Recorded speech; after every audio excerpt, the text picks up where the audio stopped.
வெட்கமா சொல்லடி உள்ள நான் வாழ்வதும் விடை கொண்டு போவேன். அதாவது இந்த வீடியோவை பார்த்தது ஜான் ஜபராஜ் ரசிகர்களுடைய புதிய பாஸ்டர் அம்மா. சரி, அது இருக்கட்டும். இந்த ஜான் ஜபராஜ் கைது செய்யப்பட்ட பிறகாக கிறிஸ்தவத்துக்கு சம்பந்தம் இல்லாத சில யூடியூப்களிலே வந்து தங்களுக்கு எல்லாம் தெரிந்தது போல பேசிக்கொண்டிருக்கிறார்கள். ஜான் ஜபராஜ் போக்சோ வழக்கில் கைது செய்யப்பட்டுவதற்கு காரணமே ஜான் ஜபராஜுடைய மனைவியுடைய சதி செயல் என்கிறதாக கூறுகிறார்கள். இது வந்து குடும்ப பிரச்சனையின் காரணமாக அவருடைய மனைவி செய்யக்கூடிய வேலைதான் அந்த வேலைதாங்கிற மாதிரி சில விஷயங்கள் சொல்லி சத்திய பிரபு என்கின்றது இவர் தனக்கு எல்லாம் தெரிந்தது போல கூறுவார். கூறிவிட்டு சொல்வார், இது எனக்கு சொல்லி தந்தார்கள் என்று சொல்லுவார். வந்து சம்பந்தமாக நமக்கு வந்து கோயம்புத்தூர்ல இருந்து ஒரு சில விஷயங்கள் நமக்கு வந்து நண்பர்கள் மூலியமாக நமக்கு கிடைச்சிச்சு.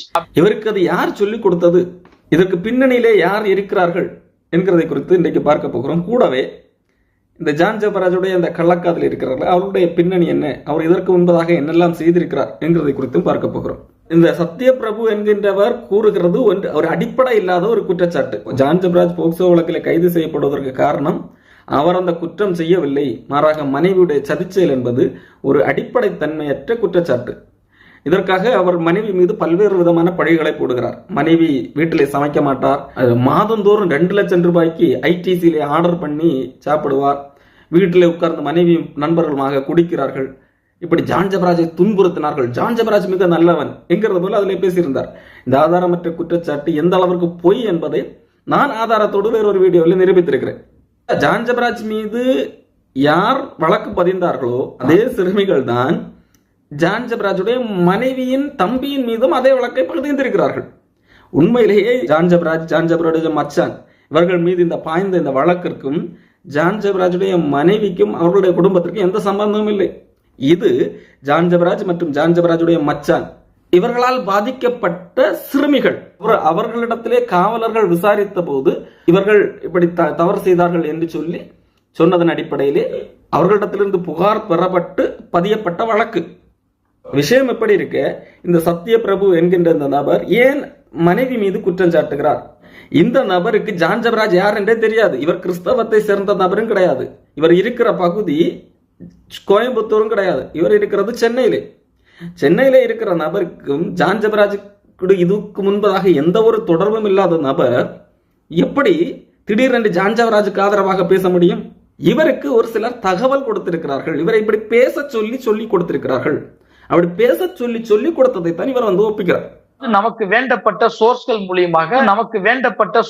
மூலியமாக நாம வந்து சில விஷயங்களை கேட்கும் பொழுது இவரிடத்திலே இப்படி பேச சொல்லி கொடுத்தது யார்? ஜான் ஜபராஜுடைய ஏதாவது ஒரு ரசிகனா என்று கேட்டால் இல்லை. அந்த நபர் ஜோசுவா எடிசன் என்கின்ற நபர். இந்த நபர் ஒருவேளை ஜான் ஜபராஜுடைய ரசிகராக இருக்குமோ, அதுதான் ஜான் ஜபராஜ் என்று சொல்லி வைத்திருக்கிறாரோ என்று கேட்டால் இந்த நபருக்கும் ஜான் ஜபராஜுக்கும் கூட எந்த சம்பந்தமும் கிடையாது. அப்ப இந்த ஜோசுவா எடிசன் யார்? இந்த நபர் தான் அந்த ஜோசுவா எடிசன். இவர் யாருடைய தூண்டுதலின் பேரிலே ஜான் ஜபராஜ் நல்லவர் என்று காண்பிப்பதற்காக ஜான் ஜபராஜுடைய மனைவி குறித்து தப்பாக பேச சொல்லிக் கொடுத்தது? இவரும் ஜான் ஜபராஜுடைய தூண்டுதலை சொல்லிக் கொடுக்கவில்லை, மாறாக இவர் ஜான் ஜபராஜுடைய புதிய கள்ளக்காதல் இருக்கிறாள் அல்லவா, ரேமா என்கின்ற பெண். ஜான் ஜபராஜ் தற்போது போக்சோ வழக்கிலே தலைமறைவாக இருந்த போது ரிசார்ட்டிலே தங்கியிருந்தான் அல்லவா, அப்போது கூட ஒரு பெண் இருந்தது. அந்த புகைப்படத்தில் அந்த பெண்ணுடைய பாதி உருவம் தெரிகிறது அல்லவா, அந்த கள்ளக்காதலி இருக்கிறாள் அல்லவா. கள்ளக்காதலினுடைய குடும்பத்தின் தூண்டுதலின் பேரிலே தான் இந்த ஜோசுவா என்கின்ற இந்த நபர் ஜான் ஜபராஜ் மிக நல்லவன், ஜான் ஜபராஜுடைய மனைவிதான் கொடூர மோசம் என்கிறதை போல சித்தரித்து இந்த சத்திய பிரபு என்கின்ற பணத்திற்காக எழுதி கொடுக்கிறதை பேசுகிறவன், தன்னை சமூக செயற்பாட்டாளர் என்று சொல்லிக் கொள்வான். அந்த நபர் யூடியூப் சேனல்களாக போய் பேசிக் கொண்டிருந்தார். இந்த சத்திய பிரபு என்கின்றவர் யூடியூப்ல பேசுவதற்கு முன்பதாக பேஸ்புக்கிலே ஜான் ஜபராஜுடைய மனைவிதான் மோசம் என்கிறது போல ஒரு பதிவு போட்டான். அந்த பதிவு போட்ட பின்பதாக கீழேயே எழுதி வைத்திருக்கிறான், இது என்னுடைய பதிவு அல்ல, இதை சொல்லி தந்தது இந்த ஜோசுவா எடிசன் தான் என்று சொல்லி அந்த பதிவிலே போட்டிருக்கிறார். அதை மறுபடியும் பகிர்ந்த இந்த ஜோசுவா எடிசன் என்ன சொல்லுகிறான் என்றால், அந்த சத்திய பிரபு தானாகவே கண்டுபிடித்தான் இதை எழுதினதை போல சாட்சி கொடுக்கிறான். இந்த ஜோசுவா எடிசன் சொல்லிக் கொடுப்பதை போல யூடியூப் சேனல்களாக போய் பேசிக் கொண்டு வந்தார். இந்த ஜோசுவா எடிசன் ஜான் ஜபராஜை நல்லவனாக காட்டுவதற்காக ஜான் ஜபராஜுடைய மனைவி மீது பழி போட்டு செய்கிறான் அல்லவா, இந்த செயல் ஒவ்வொன்றையும் ஜான் ஜபராஜுடைய இந்த கள்ளக்காதலுடைய அம்மாவோடு கூட பங்கிட்டுக் கொள்வார். நான் பார்த்தீர்களா, நான் ஜான் ஜபராஜ் நல்லவனாக காட்டுவதற்காக ஜான் ஜபராஜுடைய மனைவி மீது பழி போட்டிருக்கிறேன், பாருங்கள் சந்தோஷப்படுங்கள் என்று சொல்லி ஜான் ஜபராஜுடைய மனைவியுடைய அம்மாவுக்கு டார்கெட் பண்ணுவார். அவர்கள் நண்பர்கள். அப்போ ஜான் ஜபராஜுடைய கள்ளக்காதலியுடைய குடும்பம், அவர்கள் ஜான் ஜபராஜ் மிக நல்லவன், அவருடைய கள்ளக்காதலி மிக நல்லவர்கள் என்று சித்தரிப்பதற்காக ஜான் ஜபராஜுடைய மனைவிதான் மோசம் என்று சொல்லி பழி போடும் வண்ணமாக ஜான் ஜபராஜுடைய கள்ளக்காதல் குடும்பம் ஏவி விட்டவர்கள் தான் இந்த ஜோசுவா எடிசன். அந்த ஜோசுவா எடிசனுடைய கைக்கூலி தான் இந்த சத்யபிரபு. சத்யபிரபு பேசினது பொய். ஜான் ஜபராஜையும் கள்ளக்காதலியையும் நல்லவர்களாக காட்டுவதற்காக ஜான் ஜபராஜுடைய மனைவி மீது வீண் பழி சுமத்தப்பட்டிருக்கிறது. ஜான் ஜபராஜுடைய கள்ளக்காதலி என்பவள் அந்த ரேமா என்கின்ற பெண் எப்படிப்பட்டவர்கள் தெரியுமா? நீங்கள் ஆரம்பத்திலே பார்த்தீர்கள் ஒரு வீடியோ, அது ஒரு ஆல்பம் தான், நடிக்கிறது, அது விஷயம் இல்லை. ஆனால் நீங்கள் அந்த பெண் 2014 பலரை ஏமாற்றி கலட்டி விட்டிருக்கிறது. இந்த பையன் இவளுடைய லவ்வாம் மைனாம் ரகசிய புத்தகம். இது என்னது? இது ஒரு கெட்ட வார்த்தை. இது எதற்காக சொல்லுகிறேன் என்று சொன்னால், இந்த கள்ளக்காதல் குடும்பத்தினுடைய பின்னணியை நீங்கள் அறிந்து கொள்ள வேண்டும். இப்படிப்பட்ட சாக்கடையிலே தான் ஜான் ஜபராஜ் போய் விழுந்து கிடக்கிறான். ஆகவே தான் எட்வின் ரூசோ சொல்லும் போது நல்ல பெண்ணை விட்டு விட்டு பழைய செருப்பை தேடி போய் விட்டார்கள் என்று சொல்லி, பழைய செருப்புக்காக நல்ல பெண்களை விட்டுட்டு போயிடுறாங்க.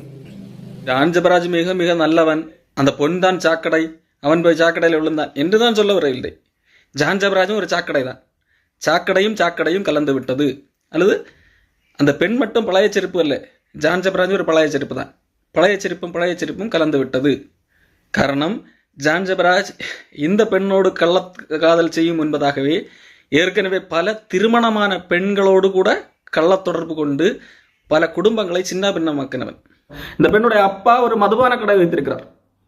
அந்த மதுபானம் குடிப்பதை பெருமையாக கருதுகிற நபர், மதுபானம் கொடுக்கிறதை ஒரு கௌரவமாக கருதுகிற நபர். அப்படிப்பட்டவரைத்தான் ஜான் ஜபராஜ் தனக்கு இப்போ புதிய மாமனாக தேர்ந்தெடுத்திருக்கிறார்.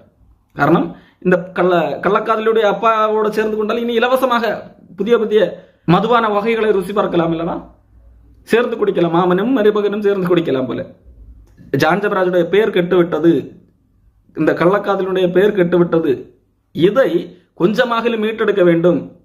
ஜான் ஜபராஜ் சிறையிலிருந்து வந்த பின்பதாக மறுபடியும் தனக்கு என்று ரசிகர்களை சேர்க்க வேண்டும் என்கிறதற்காக முட்டாள் அடிமைகள் இருப்பார்கள், என்ன சொன்னாலும் நம்புவார்கள் அல்லவா, மூளையை யூஸ் பண்ண மாட்டார்கள் அல்லவா, அவர்களை நம்ப வைப்பதற்காக ஜான் ஜபராஜ் சிறையிலே தண்டனை அனுபவித்தது, ஜான் ஜபராஜ் இப்படி கள்ளக்காதலில் ஈடுபட்டது ஜான் ஜபராஜுடைய தவறு அல்ல.